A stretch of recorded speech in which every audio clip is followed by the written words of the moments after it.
All right, time for a big homie VHS video. Okay, October the 9th, tomorrow. That's Wednesday, right? Something like that. I haven't had a chance to check the grades or what you've done the last day. I will look over those kind of things. And I hope you're getting some stuff done, because you really need to. And I know the opportunity's there not to do anything sometimes, but sooner or later you have to do it. So I assume you're working on materials. And I hope you're all doing well. But again, I have jury duty and I just can't avoid this. Decided to do a walk and talk because, well, number one, I need the exercise. You all know that.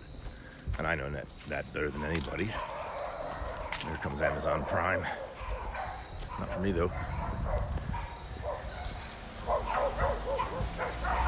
Yeah, I'm getting two things done at once. I get to exercise, and I get to go over the chapter. Dogs are appreciating my presence. Hello, doggies. All right. So where was I? Okay. Getting two things done at once. This is my exercise and my lesson to you. So this is the entrepreneurship class. We are in chapter 2, which I said was economics.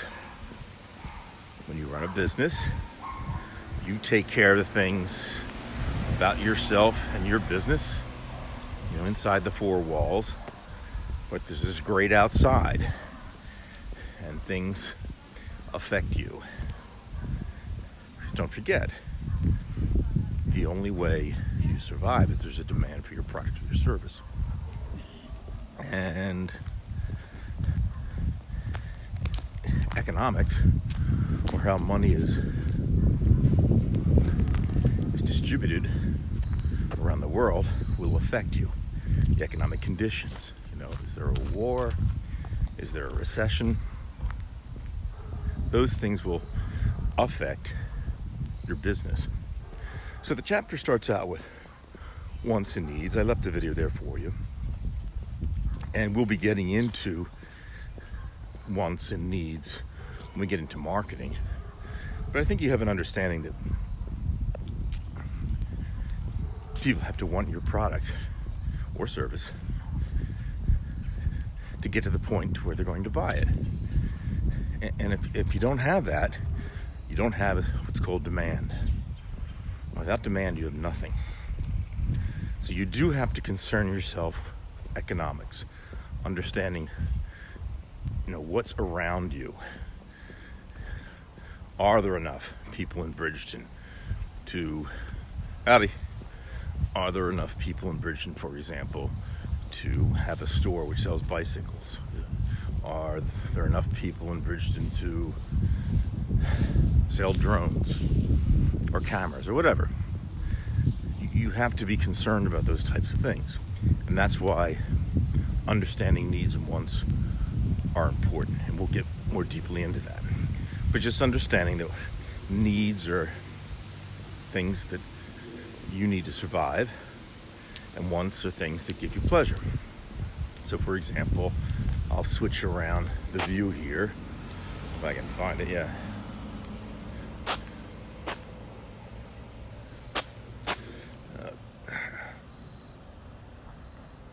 I wanted to switch.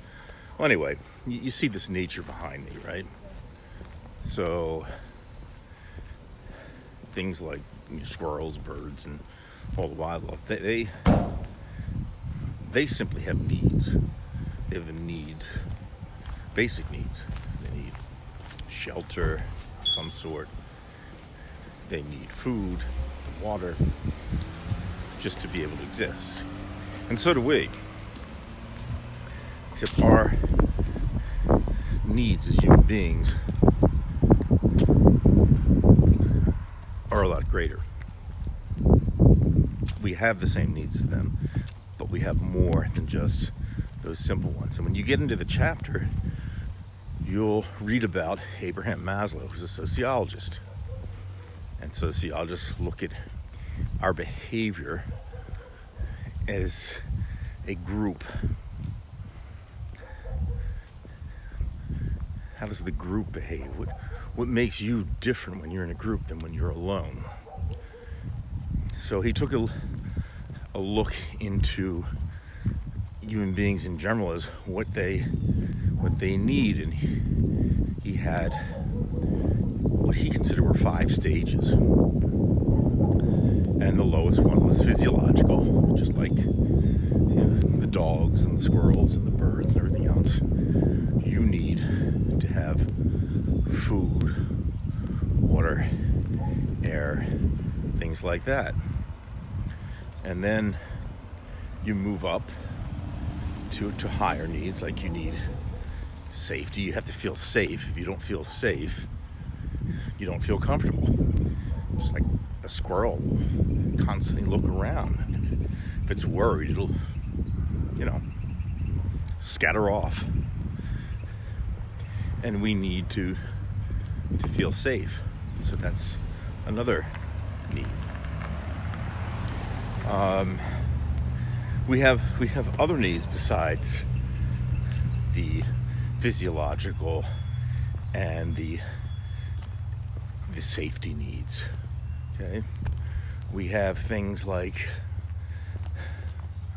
social needs. We like to be a part of things. We don't like to be left out. You'll know that one thing that they do to prisoners who misbehave is they put them in solitary because they hate that. They don't like feeling alone. Then there are other needs like self-esteem. You want to feel good about yourself. You want to be loved. You watch an athlete score a goal or hit a 3-pointer with 1 second left, or an NFL player scoring the winning touchdown in the Super Bowl. There is this need to be loved. They raise their hands, enjoy, and they like being loved. Some stars like being loved. And some people have more of that than others. When it gets out of control, it becomes something called narcissism and all that, but that's not the purpose of our book. And finally, there's something called self-actualization, and that means you've covered everything that you've wanted to do, your lifelong goals. Maybe you want to be a surgeon, an astronaut, or whatever. That would be the top. And this is what Maslow saw as the 5 basic types of, and I don't want to say they were basic, but the 5 different categories or stages of needs and wants. Now you might say, well, why are we learning this in entrepreneurship? Well, there's a good reason, a real good reason. And this would be the point at which, if I were at school, I would stop the video and I'd say, okay, what type of ideas do you have? In fact, it'd be a good idea to stop right now. If you can, I'm going to ask this, Mrs. Hirschman, if you could stop the video for a second and ask the class, how does this relate to running a business? Why would I really benefit by studying Maslow's needs? So if you want to stop the video, you can do that and come back, or just give up and listen to me, hope that I'm right. But the idea is, as a business person, if you understand those social needs of people, you can gear yourself to the type of product that you might want to provide that customer or service. So for example, if somebody doesn't feel safe, offer them the latest in alarm systems, or whatever, anything that makes them feel more secure. If somebody wants to to feel that self-esteem. You offer them trophies. Some people get into that kind of thing, just put trophies all in a room. Look what I did, 30 years ago, 35 years ago. Some people actually get into that kind of thing. And then just other needs, just physiological needs. You need water, so you sell water. I mean, it could be important at some point in time. If there's a drought. The greater point is that you have to understand the wants and needs of people. And Maslow's hierarchy of needs gives you different categories from which you can focus. And as an example, if I were going to start a business in Bridgeton, I'd look at those 5 needs within the hierarchy and say, okay, what product or service would fit in well in Bridgeton? Okay. Now all of you will have different answers.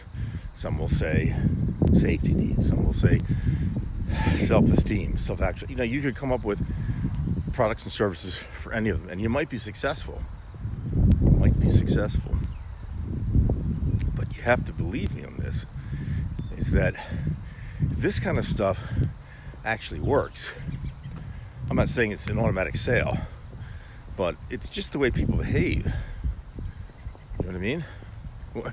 Look what happens at lunch hour. Kids are so excited they may not think the lunch is the greatest, but a lot of things going on at lunch. One, you got food. Might be good. Might be the Thanksgiving meal. But also, it's not just food. It's the social thing. You want to go to that table and talk to your friends. It's just something you look forward to. It's a social need. And for others, it solves a different need. Because not everybody's the same. So again, this is really a great chapter, economics, to look at those forces, those influences that are outside of us, which is probably a good reason why I should do the video outside and do this walk and talk, because, where am I? I'm outside. Okay?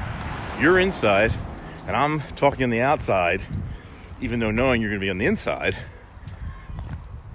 but making a greater point, a metaphor that things outside of you are going to influence your success.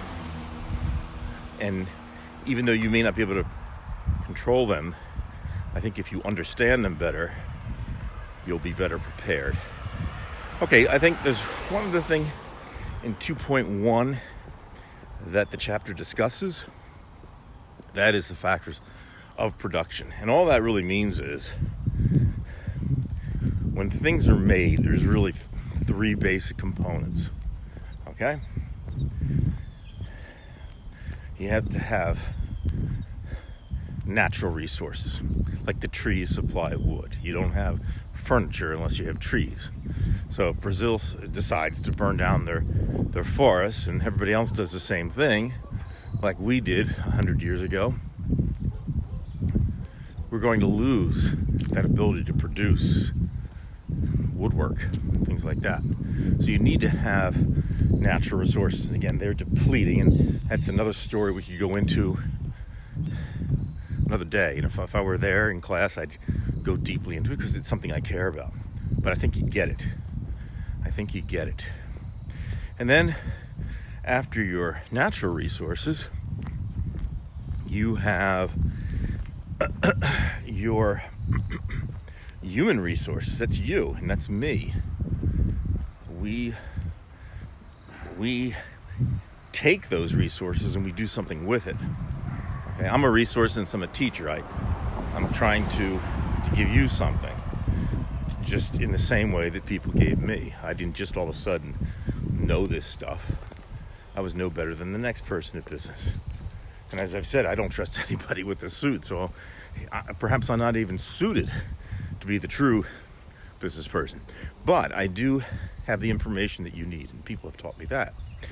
And then the last of the resources, at least in my mind there are three, is the capital resources. And that's the machinery. That's the computer in your room, which is depleting. So keep them well, so to speak. Treat them like little puppies and make sure they stay working because you're going to need it. So the capital resources are office buildings, machines, things like that. And they're very helpful for the most part.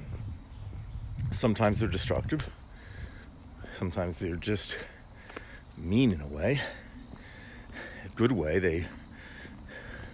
For example, we used to use oxen and horses to till the fields. And it was brutal on those animals. World War I think we lost 6 million horses. For no good reason, really. They were no match for the bullets and the tanks. And of course, they've been replaced by machinery which works much better now. Now that's good for the horse. It's not necessarily good for you or me. Well, what do I mean? Well, it means that you may be replaced by a machine.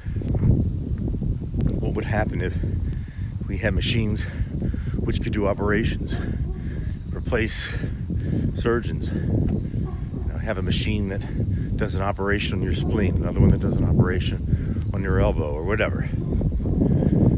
It's just the way things happen. Jobs become antiquated or replaced because they're of another age. And if you think about it, it's just kind of the way the world works. I mean, 120 years ago, there was an entirely different set of people on this planet you live on, and they're all off of it right now. 120 years from now, the entire set of people who are on this planet will all be off it. So they're just naturally being replaced. So all of these resources are important. They should not be abused. Sometimes entrepreneurship books will say that the entrepreneur is the fourth resource, because they pull them all together. But I would suggest that technically they're really just part of the human resources. It's just redundant. So I would only hold you responsible for knowing the three basic resources, or what's called the factors of production. And it's in the book. All right.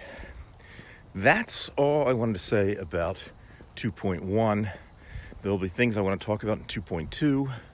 I have a nice video on the law of diminishing returns, which is one of the lessons I like to do in class. The very lesson that you're going to watch on YouTube within the chapter, we usually do. But I have jury duty. So what am I going to do?